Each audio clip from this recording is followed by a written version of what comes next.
एक साहूकार के 7 बेटे और 7 ही बहुओं के साथ एक बेटी भी थी।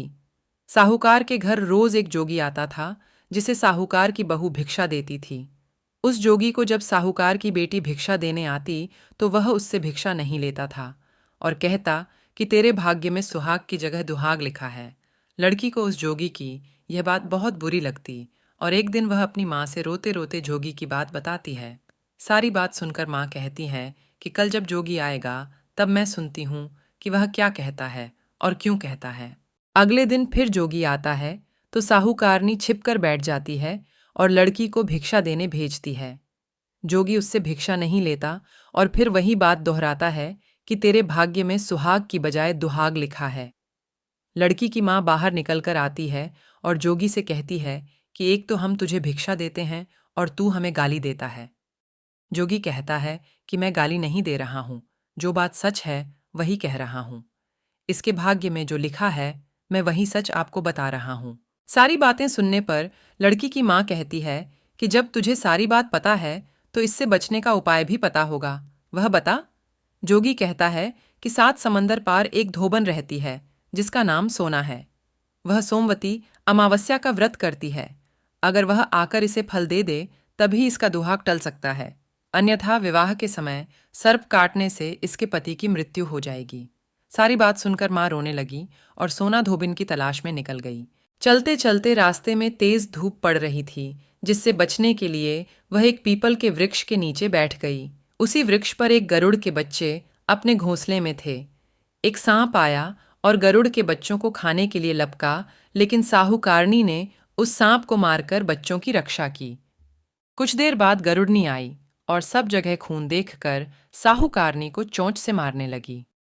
साहूकारनी बोली कि एक तो मैंने तेरे बच्चों को सांप से बचाया और तू मुझे ही मार रही है। सारी बातें जानने पर गरुड़नी बोली कि तूने मेरे बच्चों की रक्षा की है, इसलिए मांग जो चाहती है। साहूकारनी गरुड़नी से कहती है कि मुझे 7 समंदर पार सोना धोबिन के यहाँ छोड़ दो, और गरुड़नी ने वैसा ही किया। साहूकारनी वहां पहुंच तो गई, लेकिन सोचने लगी कि इसे कैसे मनाऊं। सोना धोबिन की भी 7 बहुएं थीं, लेकिन घर के काम को करने के लिए सदा आपस में ही लड़ती झगड़ती रहती थीं। रात को जब सब सो जाते तो साहूकारनी आती और चुपके से सारा काम कर उजाला होने से पहले चली भी जाती। सारी बहुएं भी आपस में यही सोचती कि कौन सी बहू है जो सारा काम कर देती है, लेकिन एक दूसरे से पूछने की हिम्मत किसी की भी नहीं होती। काम करने की बात सोना धोबिन ने भी देखी कि आजकल बहुएं लड़ती भी नहीं है और काम भी सारा हो जाता है। सोना धोबिन ने सारी बहुओं को बुलाया और पूछा कि आजकल तुम लड़ती भी नहीं हो और घर का सारा काम कौन करता है। बहुएं सास से झूठ कहती हैं कि लड़ाई करने से क्या फायदा, इसलिए हम मिलकर काम कर लेती हैं। सोना धोबिन को अपनी बहुओं की बात पर विश्वास नहीं होता और वह रात में जागकर वह स्वयं सच देखना चाहती है कि कौन काम करता है। रात होने पर सोना धोबिन छिपकर बैठ जाती है कि देखूं कौन सी बहू काम करती है। रात हुई तो वह देखती है कि एक औरत चुपके से घर में घुस रही है। वह देखती है कि उसने घर का सारा काम कर दिया है और जाने की तैयारी में है। जैसे ही साहूकारनी जाने लगती है तो सोना धोबिन उसे रोकती है और पूछती है कि तुम कौन हो और क्या चाहती हो। साहूकारनी कहती है कि पहले तुम वचन भरो तब बताऊंगी। वह वचन भरती है। तब साहूकारनी कहती है कि मेरी बेटी के भाग्य में दुहाग लिखा है, लेकिन तुम सोमवती अमावस्या करती हो तो मेरे साथ चलकर उसे सुहाग दे दो। सोना धोबिन वचन से बंधी थी तो वह साहूकारनी के साथ चलने को तैयार हो जाती है।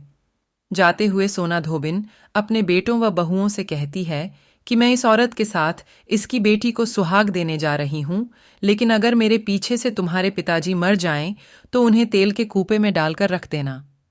धोबिन साहूकारनी के घर पहुंच जाती है। साहूकारनी अपनी बेटी का विवाह करती है तो फेरों के समय सोना धोबिन कच्चा करवा, दूध तथा तार लेकर बैठ जाती है।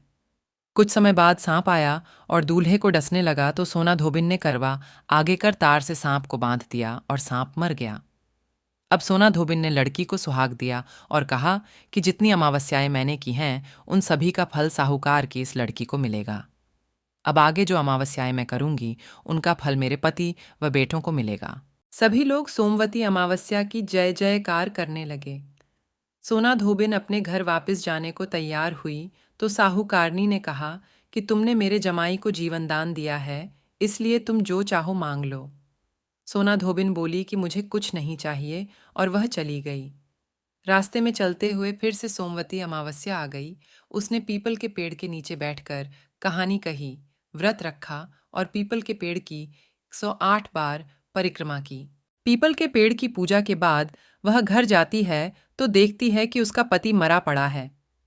अब रास्ते में जो सोमवती अमावस्या उसने की थी, उसका फल अपने पति को दे दिया, जिसके प्रभाव से वह पुण्य जीवित हो गया। सब कहने लगे कि तूने ऐसा क्या किया जो तेरा पति जिंदा हो गया।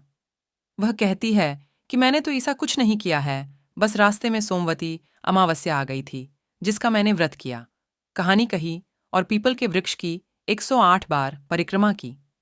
अब सारी नगरी में ढिंढोरा पिटवा दिया गया कि हर कोई सोमवती अमावस्या करेगा, पूजा करेगा, व्रत रखेगा, कहानी कहेगा और पीपल के वृक्ष की को 108 बार परिक्रमा करेगा। हे सोमवती अमावस्या, जैसा आपने साहूकार की बेटी का सुहाग दिया, वैसे ही सबका देना।